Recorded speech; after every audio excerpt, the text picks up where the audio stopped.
पूरी दुनिया में पक्षियों के 10,000 से भी ज़्यादा प्रजातियां पाई जाती हैं।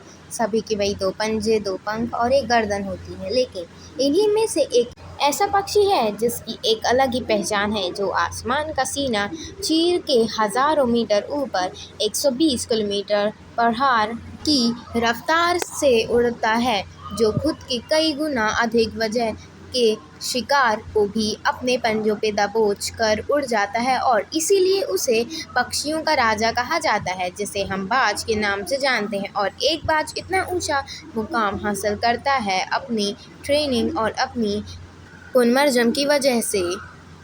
अगर आप भी इस दुनिया में एक मुकाम हासिल करना चाहते हैं तो एक बाज बनने का पूरा सफ़र आपको जानना बहुत ज़रूरी है, क्योंकि 25 से 30 की उम्र तक आने के बाद भी लोगों को रिस्क लेने से डर लगता है।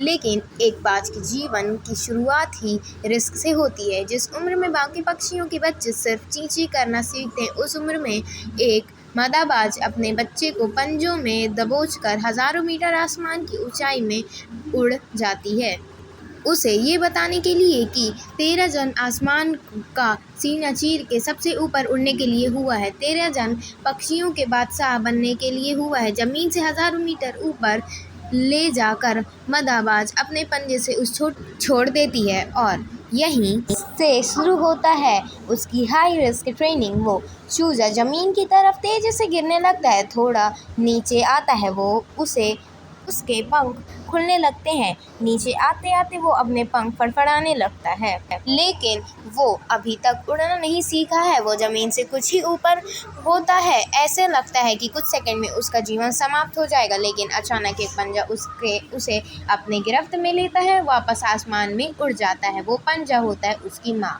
का, जो उसके पीछे उड़ रही थी।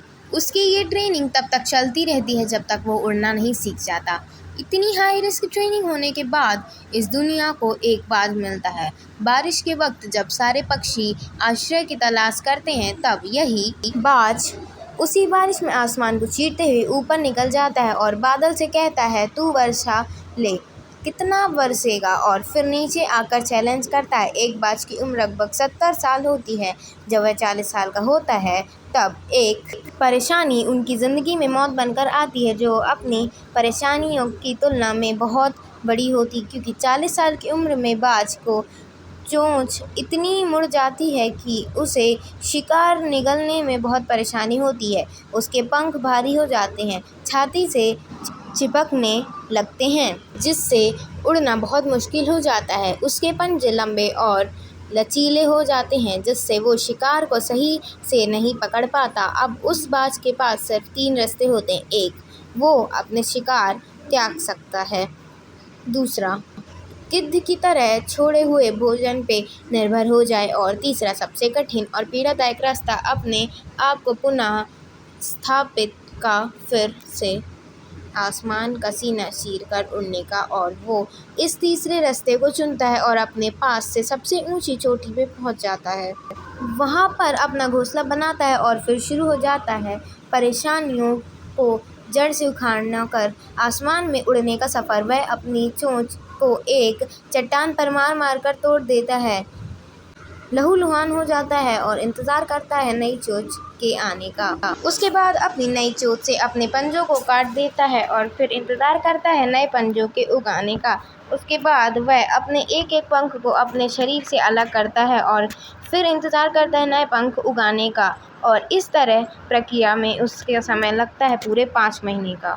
इन 5 महीनों के कड़ी तपस्या से एक बाज का पुनः जन्म होता है। वो फिर से तैयार हो जाता है और आसमान का सीना चीर कर उड़ने के लिए जो 3 रास्ते बाज के पास थे, वही 3 रास्ते अपने पास होते हैं।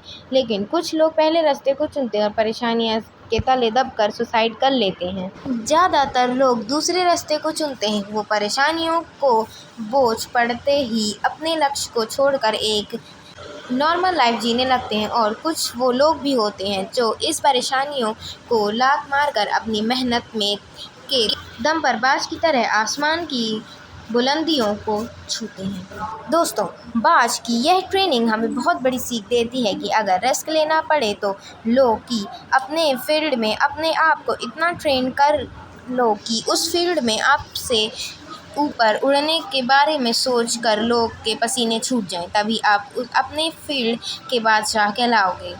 अगर आपको हमारी प्यारी सी वीडियो अच्छी लगी हो तो इस वीडियो को लाइक और हमारे चैनल को सब्सक्राइब करें और बेल आइकन प्रेस करना ना भूलें।